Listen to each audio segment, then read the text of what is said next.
Oi pessoal, aqui é a Ju Oliveto do Livros Bolinhos e esse é mais um vídeo resenha pro blog. Peço desculpas, quem me acompanha no Twitter sabe que eu comentei que o vídeo não entraria na quarta-feira, no dia certo, pela segunda vez seguida. Porque, enfim, de terça pra quarta teve um temporal bizarro no Rio de Janeiro. Eu fiquei presa no trabalho até 00h15, cheguei tipo 1 da manhã. Aí acordei, fui trabalhar, aí fui pra faculdade, né, pra pós fazer a pré-apresentação a apresentação do pré-TCC, que deu tudo certo. Enfim, aí cheguei agora, tipo, são 11 horas da noite, eu tô gravando na quarta, mas infelizmente vocês só vão ver na quinta. Mas eu juro que eu tentei, eu não quis deixar vocês sem vídeo. Então vamos lá, principalmente porque já tem um tempinho que eu não faço resenha, tipo umas 2 semanas. Ou uma semana só, né? Porque semana passada eu fiz resenha. Tudo bem. Ignorem também minhas unhas, porque eu não tive tempo de tirar o esmalte, né? E o nome disso é estresse pré-monografia, gente. Acontece. E hoje eu vou falar um pouquinho do livro Casal que Mora ao Lado, da Shari LaPena, que saiu aqui pela editora Record. Acho que dá pra ver direitinho. Bom, esse livro foi um dos livros que eu comprei, eu mostrei na minha caixa de correio do mês passado. Eu comprei porque eu comecei a ver as pessoas falando muito bem dele. E eu acho que vocês sabem que eu gosto muito de livros de mistério, de suspense, meio policial. E eu gostei da sinopse e falei, cara, esse livro deve ser muito bom, muito maravilhoso, preciso. Só que não era nada disso que eu tava pensando. E eu vou explicar por quê eu não gostei tanto assim. Eu vi gente que gostou muito do livro, mas pra mim não rolou. Pelo menos não tanto quanto eu gostaria. Bom, o livro conta basicamente a história da Annie e do Marco. A Annie, eu li, gente, o livro já tem um tempo, então tem um nome de uns personagens que eu tenho que colar da orelha. Personagens não secundários, mas enfim, que não são os protagonistas, tá? Então, foi mal. Não reparem. Bom, a Annie e o Marco, eles moram numa casinha, geminada com outra casinha, e eles saem pra jantar um belo dia na casa dos vizinhos, o Graham e a Cynthia. E só que a Cynthia, ela tem uma única exigência para esse jantar de comemoração do aniversário do Graham, marido dela. Nada de crianças. O Marco e a Annie têm uma filhinha recém-nascida, a Cora, ela é bem pequenininha, bebezinho, tá lá no berço, e por acaso, justo no dia do jantar, a babá desmarca.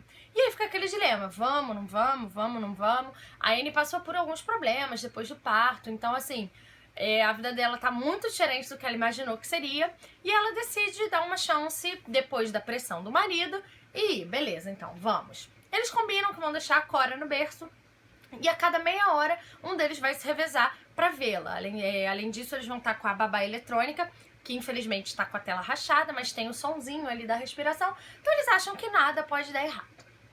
Acontece que depois do jantar, quando eles chegam em casa, eles encontram a porta da frente com uma frechinha aberta e a Cora não está no berço. E nem em lugar nenhum. Ela foi sequestrada. Ou coisa pior. Enfim, a neném sumiu. Essa é a trama que dá início e que guia toda a história do casal que mora ao lado. Bom, a história vai se desenvolvendo em cima desse mistério, que obviamente eu não posso falar muito. Nós vamos conhecendo nuances dos personagens, tanto os principais, quanto o casal de vizinhos, quanto a mãe e o padrasto da Annie também. Nós vamos descobrindo coisas sobre eles, sobre que tipo de ser humano eles são. E, enfim, e a partir desse ponto, óbvio, a polícia entra na história e o detetive o nome dele é difícil. Hasbach. Eu achava que era Rabash. Hasbach. O detetive Hasbach é o detetive-chefe, né? Mais ou menos quem lidera, basicamente, a investigação. Tá sempre os interrogando e tudo mais. Então tá sempre por perto, rola uma pressão, rola uma condenação da mídia, né? Eles sabem que estão sendo julgados, porque afinal deixaram uma bebezinha sozinha em casa enquanto iam jantar e beber na casa ao lado. Porque sim, ainda por cima eles ficaram bêbados. Então assim, no meio desse circo midiático de julgamento, no meio da pressão da polícia, ainda tem as questões individuais de cada um deles. A Annie é uma mãe que tá desesperada, que queria muito ser mãe e que depois viu que talvez não fosse exatamente aquilo, né? Existe uma questão aí toda de uma relação mãe e filha, questão de depressão pós-parto, enfim. O Marco tá totalmente perdido, porque ele amava aquela filhinha, mas ao mesmo tempo ele sentia falta da mulher que ele tinha, porque a Anne, por conta depois da gravidez, se transformou numa outra pessoa. Então, assim, eles já viviam uma relação complicada que se complica ainda mais com o sumiço da menina. Que é óbvio, ele se sente culpado e é óbvio, todo mundo culpa, né? Inclusive a própria Anne sabe que se não fosse a pressão dele, talvez ela não tivesse feito aquilo. Enfim, beleza. Bom, então temos um mistério, temos um bebê desaparecido e, obviamente, alguém desapareceu com o bebê.